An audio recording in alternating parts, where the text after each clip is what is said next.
இங்கே வந்து நிற்கும்போது என் கையில் ஏந்திருக்கிற இயேசுவின் சரீரத்துக்கு அடையாளமாக இருக்கிற அப்பத்தையும் இயேசுவின் ரத்தத்துக்கு அடையாளமாக இருக்கிற அந்த திராட்சை ரசத்தையும் நான் கையில் வச்சுட்டு இருக்கும்போது நான் என்ன நினச்சி பார்க்கக்கூடாது, எனக்காக சிலுவையில் மறுத்த இயேசுவை நினச்சி பார்க்கணும்.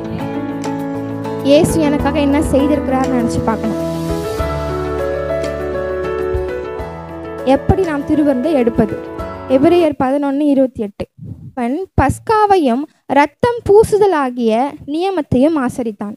அன்னைக்கு சங்கார தூதன் எதை பார்த்து விலகி போனான்? அந்த வீடுகளில் எது பூசப்பட்ட ரத்தத்தை பார்த்து விலகி போனான். இன்றும் நம்ம மேல பூசப்பட்டிருக்கிற இயேசுவின் ரத்தத்தை பார்த்தா நம்மளுக்கு எதுவுமே அன்றது கிடையாது. இது வந்து திருவிருந்தையை அலட்சியமா எண்ணிடவே கூடாது. கர்த்தர் நம்மளுக்காக ஏற்படுத்தின ஒரு பந்தி. இது சடங்கல்ல, இது ஆசீர்வாதத்தின் பந்தி. ஆமேன். சுகம் சுகம் சுகம் சுகம் சுகம் சுகம் நல்லா இருக்கணும், கை காலெலாம் நல்லா இருக்கணும், சுகமாக இருக்கணும், ஜுரம் வரக்கூடாது, எதுவுமே இருக்கக்கூடாது. இது சுகம்னா அப்போ நடுவில் நம்மளுக்கு நிறையா ஜுரம் வருது, இது எஃபெக்டா இல்லையோ? அப்படி இல்லை. இது தெய்வீகமான சுகத்தை நாம் பெற்றுக்கொள்ளல. இன்னும் டிவைன் ஹெல்த்துக்குள்ளே நம்ம இன்னும் போகல. பாஸ்டர் சொன்ன மாதிரி டிவைன் ஹெல்த்துக்குள்ளே நம்ம இருக்கும் பொழுது எந்த வித நோயும் நம்மள என்ன பண்ண முடியாது, அணுகவே அணுகாது. வசனத்தை எடுப்போம். 1 கொரிந்தியர் 11 27-30 வரை நீங்கள் வாசித்தீங்க அப்படின்னா, இப்படி இருக்க எவன் அபாத்திரமாய் கர்த்தருடைய அப்பத்தை புசித்து அவருடைய பாத்திரத்தில் பானம் பண்ணுகிறானோ அவன் கர்த்தருடைய சரீரத்தையும் இரத்தத்தையும் குறித்து குற்றமுள்ளவனாய் இருப்பான். எந்த மனுஷனும் தன்னைத்தானே சோதித்தறிந்து இந்த அப்பத்தில் புசித்து இந்த பாத்திரத்தில் பானம் பண்ண கடவன். எண்ணத்தினால் எனில் அபாத்திரமாய் போஜம் பானம் பண்ணுகிறவன் கர்த்தருடைய சரீரம் இன்னதென்று நிதானித்து அறியாததினால் தனக்கு ஆக்கினை தீர்ப்பு வரும்படி போஜன பானம் பண்ணுகிறான். எல்லாரும் ஆமேன்னு சொல்லலாம். இந்த வசனங்கள்ல அப்போஸ்தலனாகிய பவுல் என்ன எதை பத்தி சொல்றார் அப்படின்னா, அபாத்திரமாய் போஜன பானம் பண்ணுகிறவனை குறித்து சொல்றார். அபாத்திரமாய் போஜனம் பானம் பண்ணுகிற மனுஷனை குறித்து சொல்கிறது. அன்று மகா பரிசுத்த ஸ்தலத்துல யாரும் போக முடியாது, ஆமாவா? அந்த அந்த மகா பரிசுத்த ஸ்தலத்துல அந்த பலிபீடத்துக்கு முன்பாக எது இருந்தது?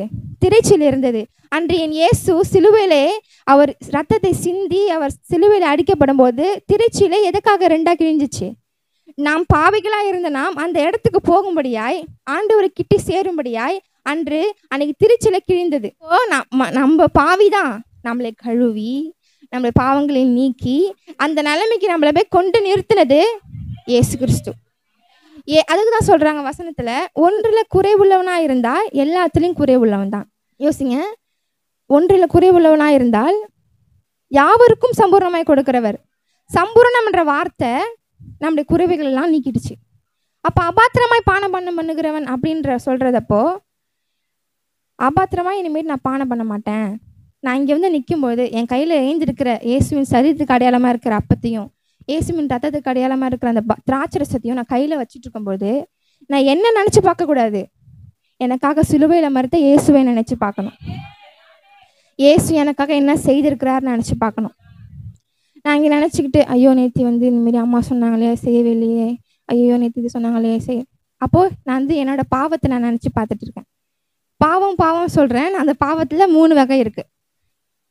செய்த பாவங்கள், செய்ய வேண்டியதை செய்யாதது ஒரு பாவம், அது இல்லாத வழி வழியாக நம்மளோட பரம்பரையாக வர பாவங்கள்.